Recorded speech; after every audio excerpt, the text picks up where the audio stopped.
Now in its 10th generation, the Honda Accord continues to be a staple of value and practicality. This 2.0T spices things up with a detuned Honda Civic Type R engine and active dampers. Today, we're going to take a look at this vehicle. A huge thanks to Jim Coleman Honda, especially Andy, for letting us take a look at it. If you're interested in buying a new Honda, take a look at their link in the description below. Thank you so much for watching, folks. If you like this video, consider subscribing. Let's get into the video.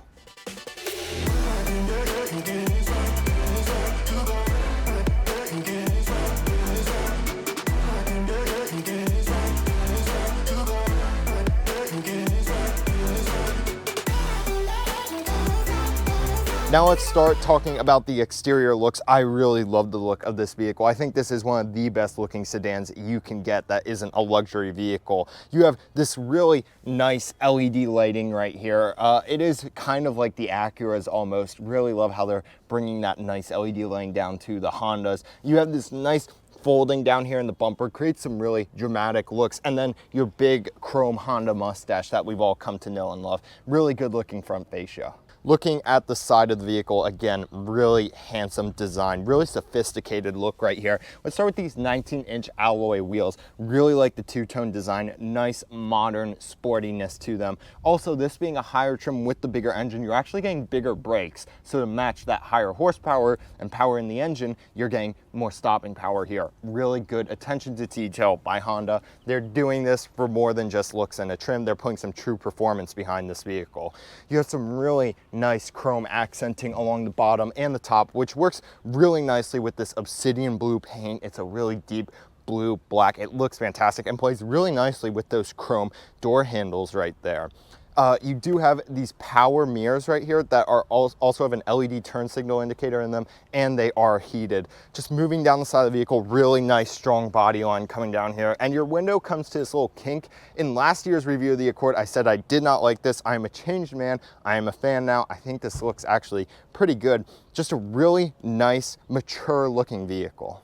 Looking at the rear of the vehicle, again, just really handsome sophistication back here. Love the lobster claw taillights right there. I think they look really excellent on this vehicle. Your exhaust tips down here are fake. They're just holes in the bumper, and there's an actual exhaust tip a bit further back, but that's okay because it does add a rather nice look to the rear end of this vehicle, and it's not exactly a vehicle where you're really caring about the exhaust a whole lot.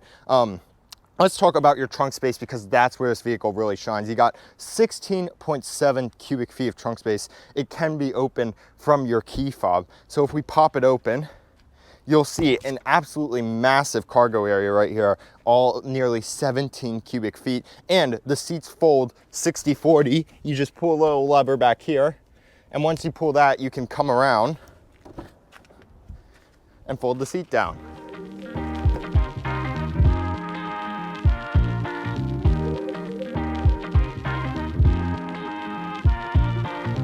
Now let's talk about the trims you can get on your Honda Accord. Starting up the model range is the base LX at $24,020. It's going to get you features like automatic high beams. You're also getting dual zone auto climate control and push button start. Starting at $25,620 is the hybrid model. The hybrid's going to get you remote start. It's also going to get you auto lock when you walk away. So if the key's in your pocket, you walk away, it will lock for you. It also has a 2-motor hybrid system.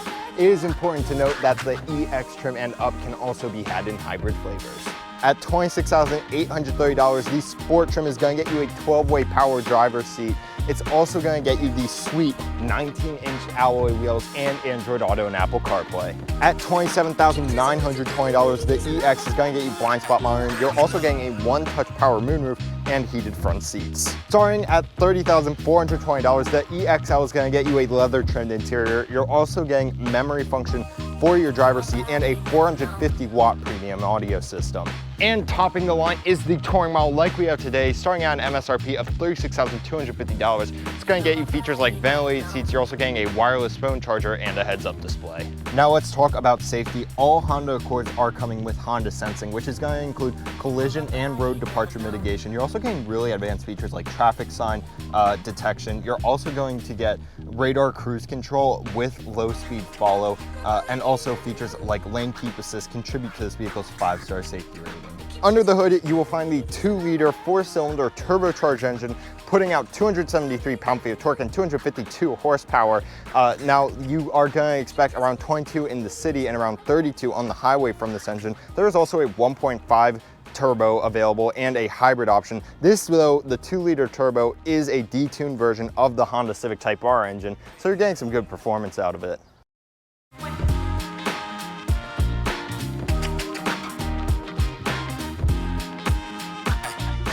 All right, so let's move to the interior of the Honda Accord.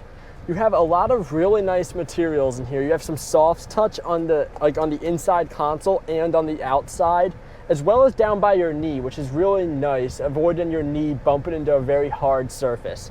You have this injection molded plastic up here, which is kind of soft, but you're never really gonna touch that area, so it doesn't matter. And you do have some very hard plastic going along the dash and some places on the door, but once again, those aren't areas you're really going to be touching all that often, so it's not a big deal. Another interesting material is this fake wood. Jake really likes the look of it. I'm kind of impartial to it. It's whatever, but it does continue along the front of the dash to the vents with this silver trim that for some reason does not continue along the top, only the bottom, which is kind of a weird look, but that is a nitpicky thing of mine. All right, now let's talk about the seats. Being that we're in the Touring model, we do have the heated and cooled seats, which is a very nice feature for a rather affordable car. And overall, these seats are very comfortable. They have the nice bolstering on the side, which gives you a really comfortable seating position to sit in while driving. So now let's look at the Honda Link system. In terms of just appearance, this is probably my favorite automotive system. It looks very modern and very clean. However, some of the areas don't look as modern. If you go to the map, this kind of reminds me of what you'd see on an older video game map, but it does mark where you can buy a new Honda, and it also does mark gas stations, which is a rather cool feature. And another kind of nitpicky thing about the screen is I don't like the look of the screen itself. I'm not a big fan of the buttons and the knobs being up here, but the screen itself is still a very good system.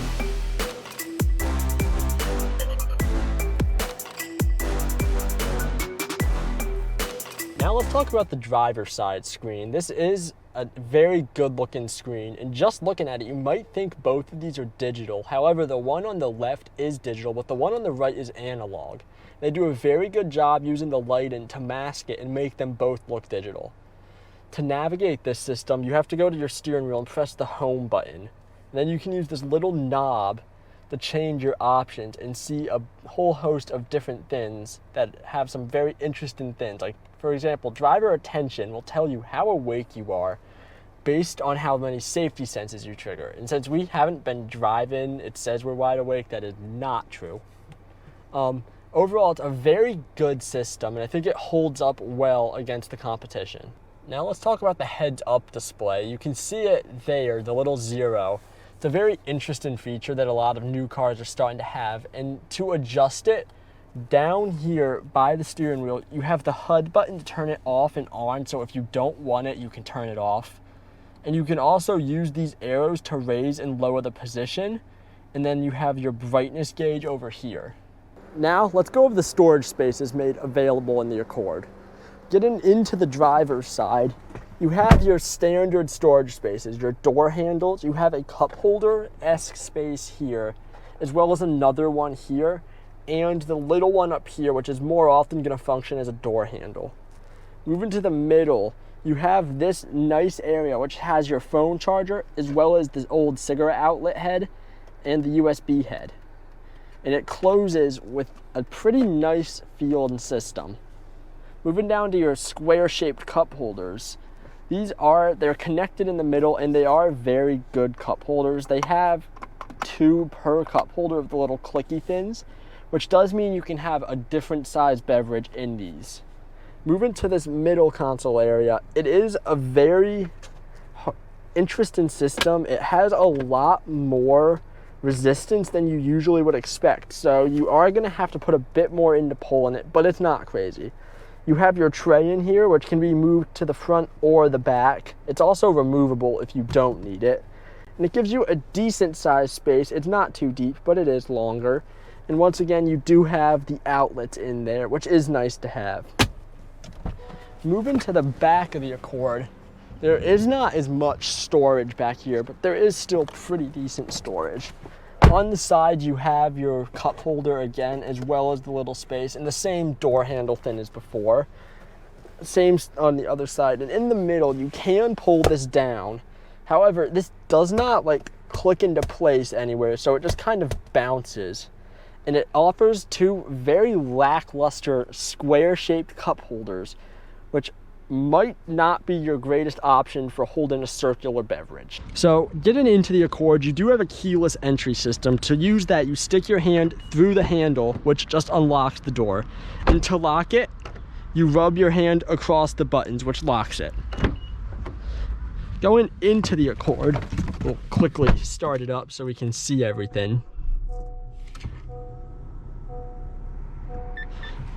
And this is a very good area. You have a lot of nice buttons in the middle, and these knobs are very clicky, very satisfying knobs. And a cool little, I guess, quirk about them is the light that circles them will glow depending on the direction you go. So if you start increasing the temperature, it'll go red. And if you turn the temperature down, it goes blue.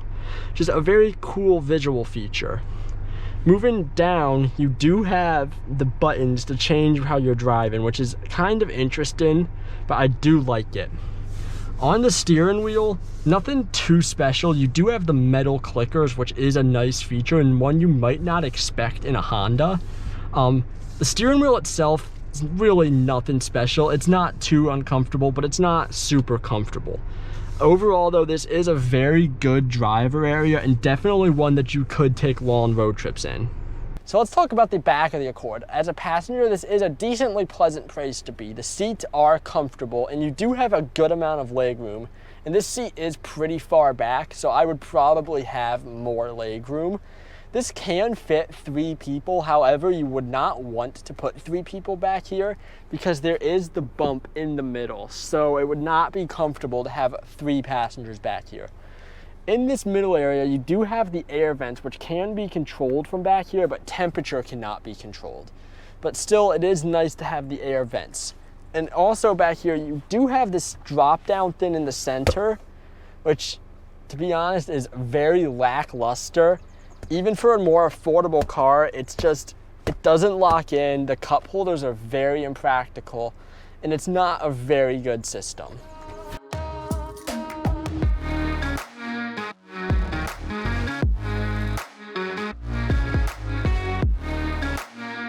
Let's talk about price for this vehicle. This is a top-of-the-line touring with the 2.0 T engine in it. It doesn't really have any extra additional options packages, but when you factor in destination and the MSRP, this comes out to $37,205. So what do we think of the Accord? Overall, it's a great vehicle. It's incredibly practical and it's an affordable vehicle. We do not have a designated cameraman anymore, so this is just gonna be our overall stamps of approval, and it's gonna be a 5 out of 5. This is a great car, and I would definitely suggest buying an Accord. However, I would suggest you actually go for a lower trim than the Touring. Because at the MSRP for this being around $37,000, you're starting to get into entry-level BMW range, and there are nicer cars you can get that aren't too much more expensive. Whereas some of the cheaper Accords might offer a bit more bang for your buck. Once again, thanks to Jim Coleman Honda of Clarksville for getting us this Accord today. We really enjoy filming here. They're great to work with. If you live in the DMV area and you need a Honda, check them out. If you like this video, be sure to like and subscribe. We'll see you later.